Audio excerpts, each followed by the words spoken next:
Tonight? Woo! I don't fucking understand that. That was an open question. So can we try it again, but actually answer it like an open question. So, how are you all doing tonight? Yeah. Good. I don't understand, why do we woo when we're asked an open question? The only being that I know that can really express itself with a woo is R2-D2. And the reason why that is that he just sounds like he's coked up all the fucking time. You see R2-D2 at a party, like, R2, how you doing, mate? Wow! It's a sick time. It's a great time. So I recently discovered that the Bible has something to say about beastiality.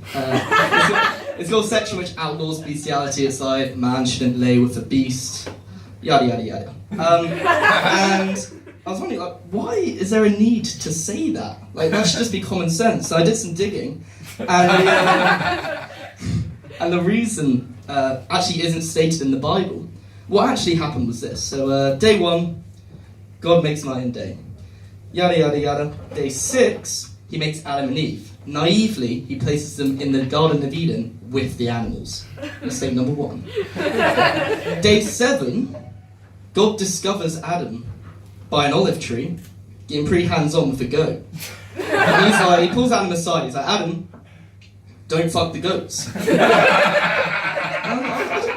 don't know what I was saying. He's like, Adam, I made Eve for you to have sex with, not the goats. And I was like, oh, man, God, I'm really sorry. Like, can we just keep this between us or something? God's like, you know what? It's our little secret. I'll just tell everyone today was a rest day. No one will know.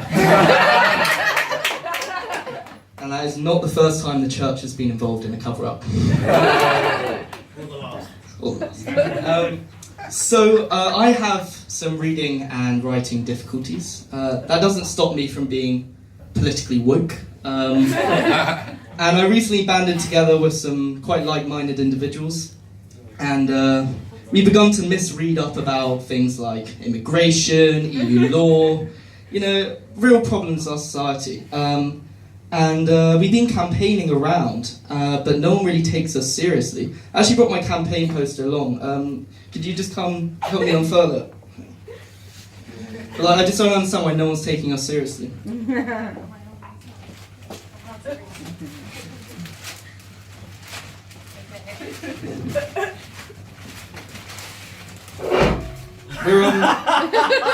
We're dyslexics for Brexit. I don't. Listen to it. What's going on?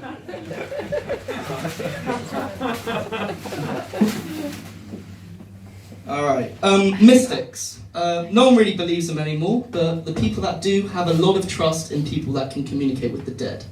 What's really puzzled me is why mystics aren't just abusing this trust. Like, I would really love to see a seance where a mystic enters the room and goes, okay, I'm getting a Shirley in the room. Shirley? Guy at the back goes, yeah. Shirley was my wife. And he's like, okay. What's your name? Yeah, my name's Darren. Do you have anything to say to me? Yeah, Cam, I'm getting some messages from Shirley. She says that you took a shit in the cat litter bin while she was on holiday in Marbella last week. Mate, that's not fucking true. That's not true. She says it's true. I think, you know, that's really happened. It's not true. But don't disrespect the afterlife, alright?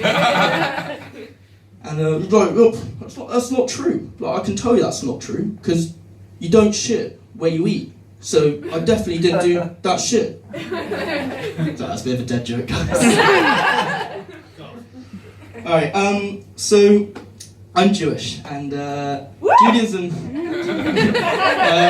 Judaism has a lot of pretty whack traditions, and most people like to say that they came from the Torah, but I don't really think it's the case. I'd rather, in my mind, like to think that they actually came from the family dinner table, where the youngest child perks his head up from his food, he looks to his mum, he says, Mum, why don't we eat shellfish anymore?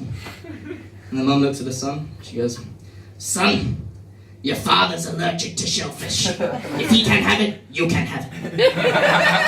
A few years later, the same son perks his head up from his meal. He goes, Mom, why do you make us wear these hats that are slightly too small for our heads?